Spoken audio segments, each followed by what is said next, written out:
Hey guys, welcome to this live stream. I wanted to pop in and talk to you today about my top 5 ways, step by step, how you could take time off of your business. This was a question that I got from one of you guys, and I wanted to come and answer this because I also had this question come up in my coaching program with my clients, so I wanted to address it and give you another perspective and a couple of ideas around how you may be able to take some time off of your business. So, first of all, if you're new to me, welcome. And this is the first time you see my face. Thank you for being here. Super excited to meet you and to have you. My name is Cena Martin Chandler, and I am a delegations coach. I help online service providers, executive assistants, and here and there I work with some coaches and I help them to minimize and organize their client workload so that they can scale their company up to a multiple 5 figure a month company with little to no team. And basically, if you're starting out from a place of you may only have like one assistant, you may have no assistants, and you're just really afraid to hire, you don't know what to delegate, you don't know what to outsource, and you're really struggling with wearing every single hat in your company, but you know that what you have to offer your clients is golden. You have a service that sells, you have a product that gets people transformation when they go through it, and you have a program that is extremely beneficial to anyone who invests in it, but you need more help to allow more people to be able to be a part of that offer or that program. Then I will help you figure out what needs to be done so that you can take your hands off the day-to-day work and you can allow your company to get to multiple 5 figure months. Usually between $10,000 and $30,000 a month is what I've helped clients to achieve and get to in their company. And so, with all of that said, today I want to get into a few things you can do if you find yourself stuck in doing all of the work, and you want to be able to take some time off of your take some time off from your business. I want to talk to you about a few things that will help you out. So step by step, this is what I would do. Just to give you a little backstory, I've been in business for 5 years, but I have helped other businesses go through this process for about 18 years. When I started working my first job, it was at Burger King. I got my first job when I was 13 years old, and in that position, I was hired to be a cashier. But what ended up happening was I came in, and because of just some of the skill sets I've had, from what I did as a young kid, I was able to come in and really be the manager's right hand person. And so I was the assistant to the manager of that particular franchise location. And I was able to help him organize and maximize the effect of the team that he had working for him at that location. So ever since then, people have hired me, whether it was, as a consultant, whatever the title was. They've always hired me to come in and really help them with the behind the scenes of their business. And one thing I can say from all of the different companies I've looked at behind the scenes, whether it was in fast food, I've worked extensively in like the cryptocurrency world. I've worked in coaching businesses, multi 6 figure coaching businesses that just was started off the ground. Just all kinds of different companies, finances. I've done a lot of different kind of work. Even in the beauty industry, I did some work in that industry as well. But what I can tell you, between all the different companies that I've worked with, all of them have a process for how they're able to take off time from their business. Nobody works their business at 100%, 365 days out of the year. It's not realistic. It's not sustainable, and it also doesn't help you grow to those levels that you're trying to get to. And so, if you are constantly pouring yourself into your company, over your company, into every little nuance of your company, because you're trying to get to this, 10, 20, $30,000 a month mark, the way you're going about it is not the way it's done. right? You're actually going about it on a path that's going to lead you to burnout, and it's going to lead you to overwhelm. It's not sustainable. It's not beneficial to your health. It's not good for your family, and it's not going to help your company grow. And so hopefully I'm catching you where you're at this point of, I know I need to do something different so that I can see different results. We all know that doing the same thing when it doesn't work is insanity. So hopefully this video is going to stop you in your tracks and get you to look at this from another perspective, okay? All right, so let's get into this. These are the steps that I have taken myself. And if you don't know as well, I just had a baby a year ago. And I literally took off the year from my business after I gave birth and towards the end of while I was pregnant. And so I went back over that experience, and I looked and I said, okay, what were the things I did? What were the things I could have done better? This is what this list is that I'm going to give you, and I want to share it with you guys today. So the first thing I would suggest, okay, the first thing I would suggest to you is, if you're planning to take some time off from your business and you are that person I just described a few seconds ago, and that's how you're working, that's how you're operating, stop what you're doing, okay? Put the brakes on for a minute, okay? And I want you to take what I call a belief inventory. Now, a belief inventory is when you truly sit down and be honest with yourself about the way you are handling your self-care, the way you are handling your client load, your client work, what you need to get done in your business every single day, and then what you believe you are capable of having, doing, or being. A lot of times I'll see clients come to me and they believe, I'm gonna give you an example, they believe that if they don't work hard enough, if they don't work a certain amount of hours every week, right? Because most of us have that mindset that you have coming out of a traditional like 9 to 5, and there's nothing wrong with that, but you have to graduate because you're going to a different level now. And so most people will come to me and they have that mind frame of, if I don't work a certain amount of hours a week, then I don't deserve to earn this amount of money in my company or in my business. So they work and they work and they work, and it gets worse when you actually start seeing people who are truly interested in what it is that you have to offer. Like when you really start seeing prospects reach out to you because they want to work with you. When you start seeing people really filling out your applications and truthfully showing up when you do your launches, it gets really scary, because now it's like, oh shoot, like these people really want to work with me. But did I do enough to get this type of success that I'm experiencing right now? And so that fear is a real thing. That fear of success is a serious conversation. And you, in your belief inventory, need to sit down and you need to truthfully ask yourself, am I afraid to have this level of success? Am I afraid of what my life will be like if I, hit this type of revenue every single month? What do I do once I hit that revenue? Like, what do I do with it? It sounds good to say I want to enter the amount that you want to make every single month. The amount doesn't matter, honestly. It could be 1,000 or 15,000. It doesn't matter. Whatever the number is, ask yourself, are you ready to handle all that comes with that? Or are you just throwing numbers at a wall and procrastinating so that you never actually hit those goals that you set for yourself? So a belief inventory makes you look at what you say you want and then compare your mindset and your current beliefs to it so you can see where the gaps are. This is what you say you want. This is what you're thinking, what you're doing, and what you're being. And if those two things aren't perpendicular, is that the right word?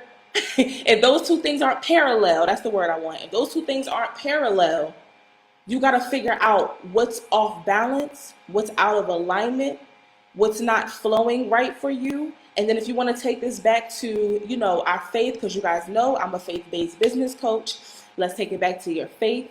If what you're saying when you pray is not verbatim what you believe, if you pray without that belief, you know it's null and void once you say it. Once you even release it out of your mouth, it's null and void. So that prayer will go no further than the four walls of your house because you don't believe what you truly asking for.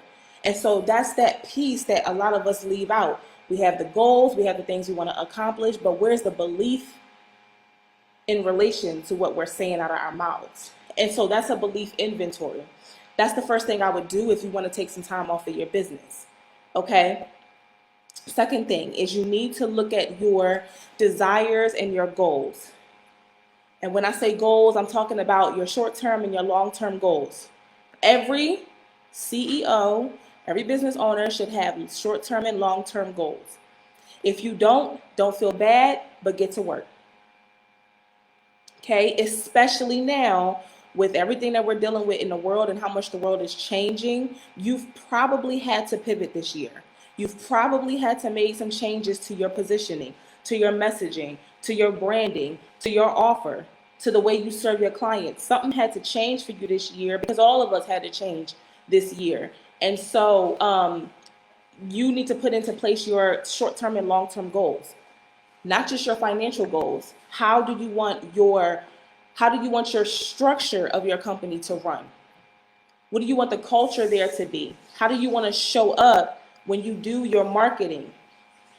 How do you want to be perceived? How do you want to be received? How do you want to be understood? How do you want people to, what do you want people to think of? What's the word that you want to come to people's minds when they think of you and your brand and what it is that you offer? So all of that, I would make sure you dig into that and you lay that out for yourself. Get specific around what those short-term and long-term goals are. What are the business goals behind the scenes? What are the financial goals? What's your goals for your team? What's your goals? How many people do you want to hire? How many people do you want to work with? What areas of your company do you really want some assistance because you could just use the extra help around it? Right? I'll give you an example. I was so determined to hire a copywriter this year and an executive assistant because there's so many moving pieces going on in my own company and my own things that an executive assistant, I said that's necessary. I'm going to make that investment this year. And I did. I have an executive assistant who's going to be joining me next week. And so what's the non-negotiables for you for 2021? 2022, 2023, whatever, however far in the future you want to plan. What's that look like for you? Right? So get your desires on paper. Get your short-term and long-term goals on paper. Here are the things we forget about, but when we take time off of our business, right? For example, when I had my baby, I had such peace of mind. I mean, such peace of mind. Because I did not leave these stones unturned, and I did not have to come back and say, wow, did I plan for that and make sure I covered that before I, took all this time off of work? Did I forget to, put some of these things in place so that, emails were being automatically responded to, or somebody was checking in to make sure we didn't miss any deadlines, or we forgot to turn in, something to one of our affiliates or whatever. It was a peace of mind because I knew that I had laid out my goals and then I had taken these other steps to make sure that my team was addressing these goals and things were getting done while I was on maternity leave. That's what you want to do. That's what you want to do. You are the Picasso here. Paint the picture, okay? What do you want it to look like? What do you want it to be? Put it on paper. And have the confidence that this is what it is. This is what we're going to do. Whatever comes from this, whether it's a win, whether it's a loss, either way we learn and we move forward. But at least we're taking action. Procrastination is going to kill your ability to be able to take time off of your business. Procrastination is going to kill your ability to be able to show up in those spaces where you know you can serve the best. So you don't want to procrastinate, all right? So let me get to step 3. Step 3 is workflows. This is what I wish I would have done before I took off the time I did for my maternity leave. And like I said, I took off the whole year. So I don't know if you probably couldn't tell. Some of you could tell, but I took off the whole year. And so what I didn't do as well as I could have done was my workflows. So I will suggest to you that you go through the workflows that you currently have in your business, right? Even if, let me say this, because a lot of you guys are new at this process. Some of you are not, but some of you are really new at this process. For the ones of you who are new at this process and you, let's say, don't have all of your workflows documented yet, you don't have all of your SOPs on paper yet, hear me out. It's okay. It's okay. You don't have to have it all documented. Even if you have one laid out, you can still start outsourcing. You can still get a virtual assistant to help you build out the rest of your SOPs, to help you build out the rest of your workflows. See, I'm all about simplicity. I don't ever want a person to start working with me and then they feel like they have to go build Rome in a day. That's not how I operate, because I personally don't operate like that. And so in my mind, I need things compartmentalized. I need things done in chunks where I can focus, right? So we're going to do one thing at a time. And so if you address your workflows that you currently have, let's say you only have a workflow set up for how you currently coach your one-on-one clients. Perfectly fine. You know how they schedule the call with you. You know how they submit whatever form you need them to fill out. So you have the information you need, right, for you guys to successfully do your call. You know what you need, you know what's necessary, and then you know how you conduct your calls, and you know how you end the calls, and you know what happens after that. Perfect. Document that down as a workflow. Use ClickUp, use Asana, use use Google Drive if that's all you have, right? Get it on paper, get it laid out, because if your workflow's laid out, guess what?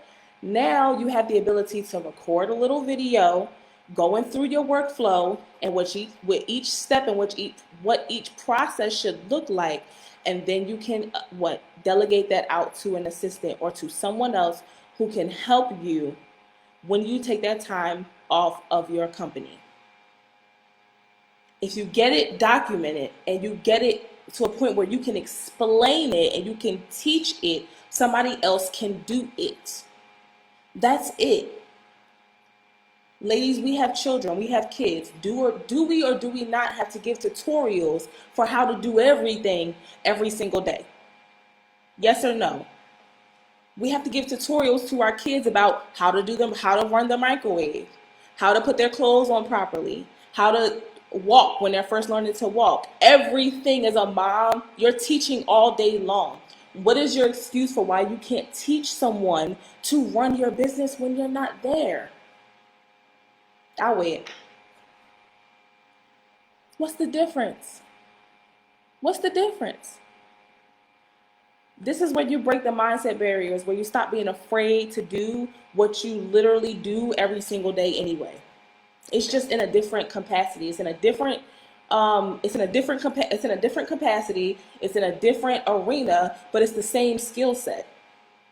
And so that's why you get your workflows down. Once you get your workflows down, you can go right into step 4, which I already mentioned, but it's delegate your one-on-one client work. You delegate your one-on-one client work. This is truly how you'll be able to take off that time off your business. And this is truly how I was able to take a year off of maternity leave of my own business. This is how. So you delegate that one-on-one client work.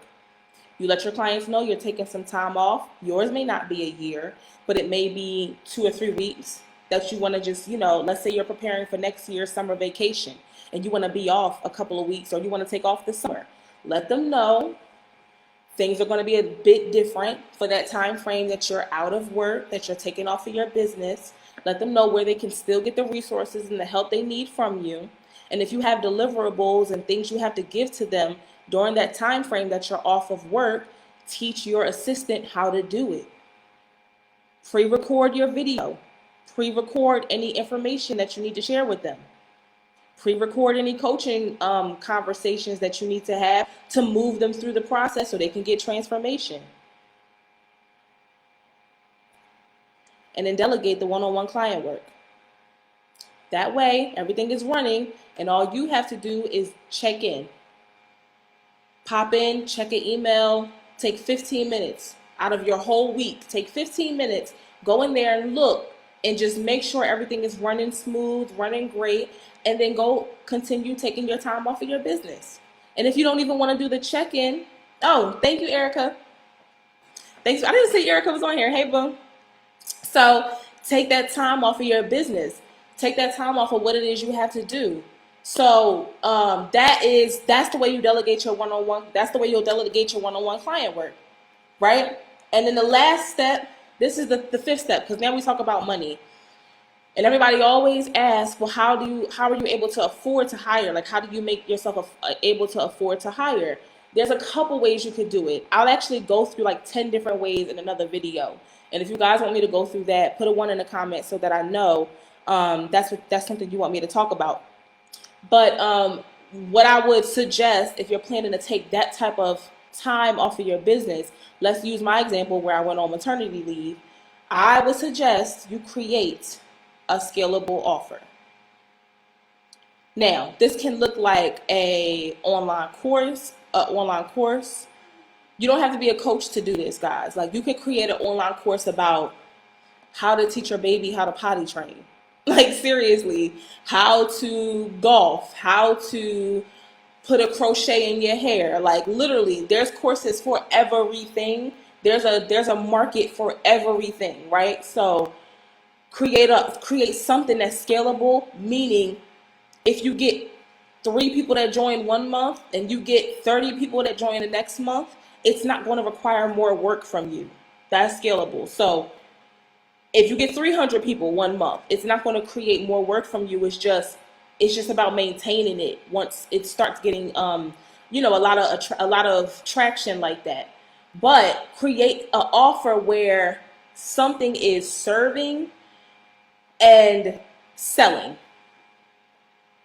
at the same time while you're not working. So for me, for example, while I was pregnant, I had a couple of things going. Like, I had my online business that was still, chugging along and running. And I think at the time I only had one team member at that time, one assistant, but she was like running, the client work that we had and making sure things were getting delivered. And so while I was on maternity leave, I still had that income and that revenue coming in every single, month. And it worked out really well. And then we bumped up and did a couple more things once I had the baby and started getting back into work. But for the most part, I had things running. And so if you're going to take time off and you're concerned about how do I pay for my assistants, how do I do this, 9 times out of 10, you haven't looked at your budget. You haven't locked down what it is that your current expenses are. And you need to, get your finances in order so that you can see the areas where you can make room to hire an assistant. Maybe you need to cut out an expense that you don't need anymore, and then you can allocate that money to hiring somebody. But I'd rather, instead of you just pulling from what you have, I'd rather you make sure whatever program or product you're selling right now is scalable. So it doesn't require your physical presence for you to be able to make $1. What can you create that will serve, that will also sell simultaneously? That, my friends, is how you take time off of your business, step by step. So just to recap, step 1, take a belief inventory. Okay, you need to see where it is you say you want to be and where you really are because of what you're doing, what you're being, and what you're believing. And if where you really are is not at all matching up to the way your life is right now, I guarantee it's what you're doing on a day-to-day basis. You need to figure out how to bridge the gap. So that's the belief inventory. Take your belief inventory. Number 2, you need to write down your desires. What are your desires? What are your short-term goals? What are your long-term goals? Where do you want things to be for you in the next 12 to 24 months? And some people can't even see that far into the future. I get it. So if having that foresight is difficult for you, just plan out what you want the next 90 days to look like. Just start with 90 days. If 90 days is overwhelming, start with the next 2 weeks. I told you I'm all about bite-sized chunks, so take it in bite-sized chunks, right? But either way, don't procrastinate. Don't skip step 2. You need step 2 to make sure 3, 4, and 5 are in line with what it is you say you want. Because remember, if you keep saying you want something, but your actions and your plans and your strategies and who you hire and your operations, once you get everything going, don't align with the goal you say you have, you're not going to hit your goal. You're just going to be out there wandering somewhere and nowhere near where you want to be. So write down your desires, your short-term goals, and your long-term goals. Number 3, workflows. Put your workflows on paper. Put your workflows on paper. What do you do when you have a client call? What do you do when you go to make your content for social media? Like, put it on paper, okay?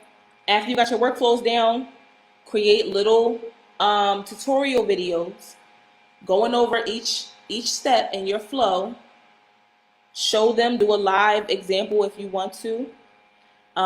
Make it super detailed, make it super clear, and then go ahead and delegate that workflow. Delegate your one-on-one client work so that you don't have to be physically doing client work. Get yourself out of the driver's seat because you are going to go take time off of your business. I always say this, but I'm going to reiterate it because it makes sense right here. You built the thing, give it wings to fly. Go let it fly, go let it be. Like, that's what you do. Okay, and then number 5 is make sure your money is straight and make sure your offer is scalable.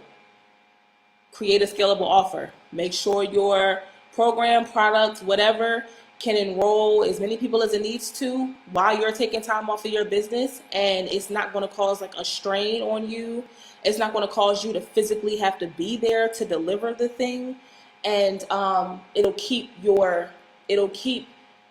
sales coming in while you take a breath and you relax and you take some time off. But that's it, guys. So this is like a really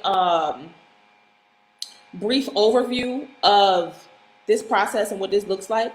I'm going to do a way more in-depth training on this. I'm thinking Sunday night at between 8 and 9 p.m. I'm going to do a late night one because I'm going to try to get the baby to sleep beforehand. But what I'm going to do is I'm going to extend you a free invitation.